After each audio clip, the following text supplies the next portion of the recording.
আজকে ভিডিওতে বেসিক্যালি আমি আপনাদেরকে দেখাতে চলেছি কিভাবে একটা ইন্টারনাল হার্ড ডিস্ক বা এসএসডি কে আপনি এক্সটার্নালি বানাতে পারবেন বা এক্সটার্নালি বানিয়ে ব্যবহার করতে পারবেন। Welcome to electronic technology. আশা করছি আপনারা সবাই ভালো আছেন। আপনাদের কাছে যদি কোনো ইন্টারনাল হার্ড ডিস্ক বা এসএসডি থাকে তাহলে আজকে ভিডিওটা সম্পূর্ণ আপনার জন্য। আজকে ভিডিওতে আমি আপনাদেরকে পুরোপুরিভাবে দেখিয়ে দেবো কিভাবে একটা ইন্টারনাল হার্ড ডিস্ককে আপনি এক্সটার্নাল ভাবে ব্যবহার করতে পারবেন। অনেকদিন বাদে আবারও ভিডিও বানানো শুরু করেছি। আপনাদের ভিতর থেকে আপনারা অনেকেই বলেছিলেন ভিডিও বানাচ্ছি না কেন বা ভিডিও কন্টিনিউ আসছে না কেন। তো এবার থেকে ভিডিও কন্টিনিউ আসবে। আপনাদের যদি ভিডিওগুলি ভালো লাগে তাহলে অবশ্যই বন্ধুদের কাছে শেয়ার করে দেবেন এবং চ্যানেলটি সাবস্ক্রাইব করে দেবেন। তাহলে চলুন আজকে ভিডিওটা শুরু করা যাক।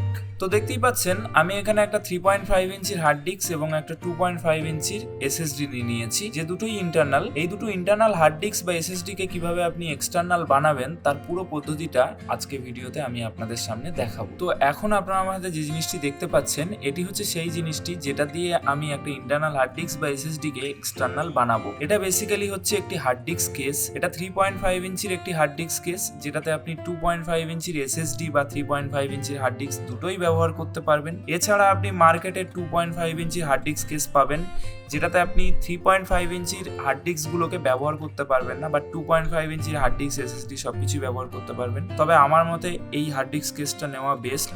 এটাতে আপনি দুটোই ব্যবহার করতে পারবেন। এটার সাথে একটা অ্যাডাপ্টার এবং একটা ডেটা কেবিল আসবে। অ্যাডাপ্টারটা দিয়ে আপনাকে পাওয়ার দিতে হবে এবং ডেটা কেবিলটা দিয়ে আপনাকে ডেটা ট্রান্সফার করতে হবে। বাট আপনি যখন 2.5 ইঞ্চির হার্ড ডিস্ক ব্যবহার করবেন তখন আপনার কোনো রকম পাওয়ার দেওয়া লাগবে না, অ্যাডাপ্টার কোনো কাজেই আসবে না। শুধু 3.5 ইঞ্চির ক্ষেত্রে আপনি অ্যাডাপ্টার ব্যবহার করবেন। তাহলে চলুন এবার দেখে নেওয়া যাক কিভাবে আপনি এটাকে ইনস্টল করবেন বা কম্পিউটার বা ল্যাপটপের সাথে কিভাবে সেট আপ করবেন।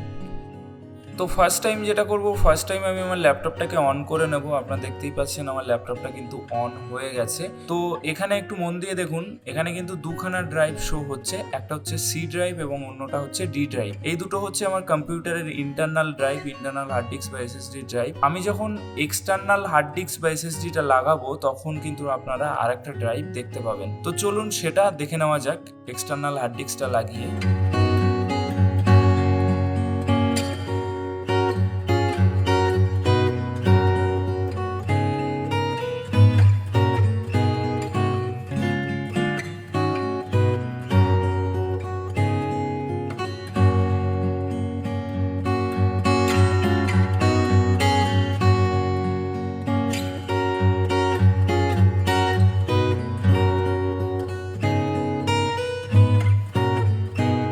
পাচ্ছেন আমি হার্ড ডিস্কটাকে অলরেডি ইনস্টল করে দিয়েছি। হার্ড ডিস্কটা কিন্তু কাজ করছে, আপনারা দেখতেই পাচ্ছেন। এখানে কিন্তু সি ড্রাইভ ও ডি ড্রাইভ ছিল, পাশে কিন্তু একটা ড্রাইভ অ্যাড হয়েছে। এটাই হচ্ছে ওই হার্ড ডিস্কের ড্রাইভটা। তো এবার চলুন এসএসডিটাকে ইনস্টল করে দেখে নেওয়া যাক একটা ইন্টারনাল এসএসডি এক্সটার্নাল হিসাবে সত্যি কাজ করছে কি করছে না।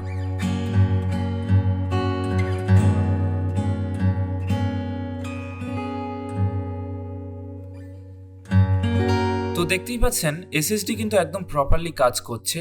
এখানে আপনাদের একটা কথা বলে রাখি, আপনারা যখন 3.5 ইঞ্চির হার্ড ডিস্ক ইউজ করবেন তখন আপনারা শুধুমাত্র পাওয়ার কেবিলটা ইউজ করবেন, আর আপনারা যখন 2.5 ইঞ্চির এসএসডি বা হার্ড ডিস্ক ইউজ করবেন তখন কিন্তু আপনারা কোনো রকমভাবে পাওয়ার কেবিলটাকে ইউজ করবেন না।